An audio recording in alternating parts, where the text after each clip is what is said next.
வணக்கம் பிரதர்ஸ். இந்த வாரம் கீபோர்ட் ஈவெண்ட்ஸ் பற்றி பார்த்துக்கலாம்.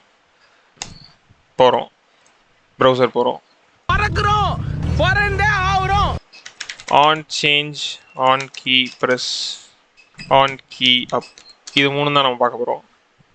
என்ன பண்ணுவோம், கீக்ஸ் ஃபார் கீக்ஸ்னு ஒரு லிங்க் இருக்கும், இதோ இங்கே போகிறோம். 3 event bro. On key down ஒன்று இருக்குது, ஆன் கீ ப்ரெஸ். இது ரெண்டும் ரொம்ப சிமிலர். என்ன வித்தியாசம்னா, இப்படி ஒரு ஆட் வரும், ஃபஸ்ட்டு அதை க்ளோஸ் பண்ணிடுறோம். ஆன் கீ டவுன் வந்து எப்போ ஃபயர் ஆகும்னா, கீ அழுத்தின உடனே ஃபயர் ஆகும். அதாவது இந்த கீ கோஸ் டவுன். அப்போ கீ ப்ரெஸ்ஸுங்க என்னங்க வித்தியாசம் அப்படின்னா, these type of non letter keys, அதாவது இந்த கீஸ்லாம் இன்புட் எலிமெண்ட்ஸில் ரெஜிஸ்டர் ஆகாது.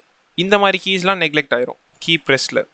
Key down will take up every thing, versus key press இந்த மாதிரி மாடிஃபயர் கீஸ் எல்லாம் வந்து எக்ஸ்க்ளூட் பண்ணிடும். கீ அப் வந்து ரொம்ப simple. when you press the key, when you stop pressing it, key மேலே வரும்போது இந்த event ஃபயர் ஆகும். ஆன் சேஞ்ச் ரொம்ப சிம்பிள், உங்களுக்கு எல்லாருக்கும் ஆன் சேஞ்ச் தெரிஞ்சிருக்கும். when the இன்புட் எலிமெண்ட்டோட வேல்யூ மாறும்போது லாஸ்ட்டாக ஆன் சேஞ்ச் ஃபயர் ஆகும்.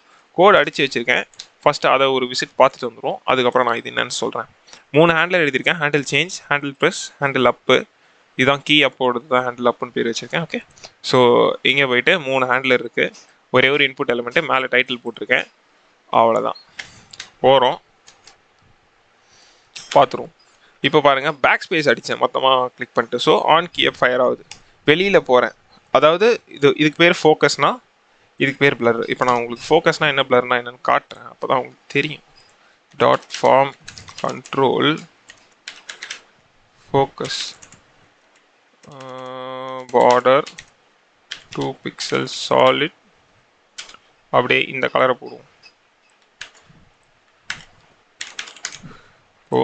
இப்போ ஃபோக்கஸாக இருக்குது, இப்போ ஃபோக்கஸாக இல்லை. ஓகே, பிளர்டுன்னு சொல்லுவோம் அதை. ஸோ இப்போ அடிக்கிறோம், ஆமாம் மாமே அப்படின்னு அடிக்கிறோம், எல்லாமே ஃபயர் ஆகும். ஆனால் லாஸ்ட்டாக பிளர் அவுட் பண்ண உடனே தான் ஆன் சேஞ்ச் ஃபயர் ஆகும். இது ஆன் சேஞ்ச். இப்போ நம்ம ஆன் கீ ப்ரெஸ் பார்த்துருவோம். இப்போ எஸ்ஸை விடாமல் அழுத்திட்டே இருக்க போகிறேன்.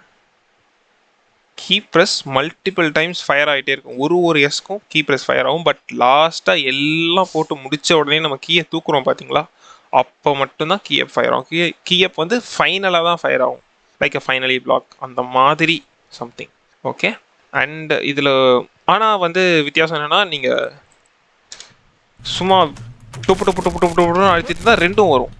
ஓகே, அப்படி தான். அண்ட் தென் இப்போ ஆன் சேஞ்ச் பார்த்தாச்சு, ஆன் கீ அப்க்கும் ஆன் கீ ப்ரெஸ்க்கும் இருக்கிற வித்தியாசம் பார்த்தாச்சு. இப்போ லாஸ்ட்டாக ஆனால் ஒன்று சொல்லணும், ஏன் வந்து எப்பயுமே ஆன் கீ அப் தான் ப்ரிஃபர் பண்ணுவாங்க ஓவர் ஆன் கீ ப்ரெஸ். ஏன்னா நான் சொல்கிறேன், இப்போது தலைவன் பேர் அடிப்போம், அடிச்சிட்டோம். கீ அப் இங்கே இருக்குது, கீ ப்ரெஸ் இங்கே இருக்குது. ஓகே, நல்லா நோட் பண்ணிங்கன்னா கீ ப்ரெஸ்ஸில் லாஸ்ட் கேரக்டர் இல்லவே இல்லை, ஆனால் கீ அப்பில் லாஸ்ட் கேரக்டர் என் ரெஜிஸ்டர் ஆகிருக்கு. பிகாஸ் என் அழுத்தும் போது ஃபயர் ஆனது தான் இந்த 2 ஈவெண்ட்டும். டிஃப்ரென்ஸ் என்னென்னா, என் அழுத்தும் போதே இது வந்து ஃபயர் ஆகிடுச்சு, பட் அப்போது இருந்த வேல்யூ லெப்ரோ தான். ஓகே, ஆனால் என் அழுத்தி முடித்ததுக்கப்புறம் இது ஃபயர் ஆகும். So the whole value will be here. அதனால தான் we always prefer on key up over on key press.